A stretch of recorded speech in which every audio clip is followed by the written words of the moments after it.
اسی طریقے سے جو as of business, this is semblance of as of business, کہ کس طرح فیس لیس یہاں پر ٹرانزیکشن ہو رہی ہیں. اس کو انشاءاللہ پورے پاکستان میں ہم نے پھیلانا ہے، ایئرپورٹس پہ، ڈرائی پورٹس پہ، سی پورٹس پہ، تاکہ اور پھر ہم نے اپنی پوری اکانومی کو ای گورننس کے تحت لے کے آنا ہے. تو میں زیادہ وقت نہیں لینا چاہتا.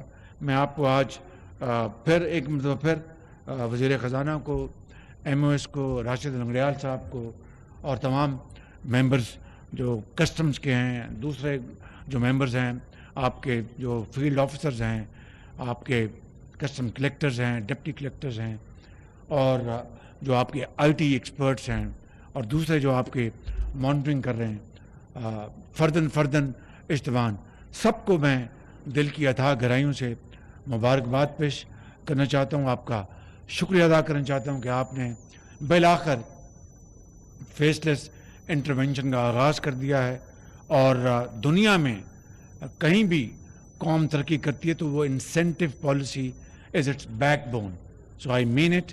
آئی will incentivise this policy with penalties, اور پینیٹیو میجرز ہوں گے، بیکاز جزا اور سزا ہی میں سمجھتا ہوں کہ کسی بھی معاشرے کو ایک اعلیٰ درجے پر رکھتا ہے.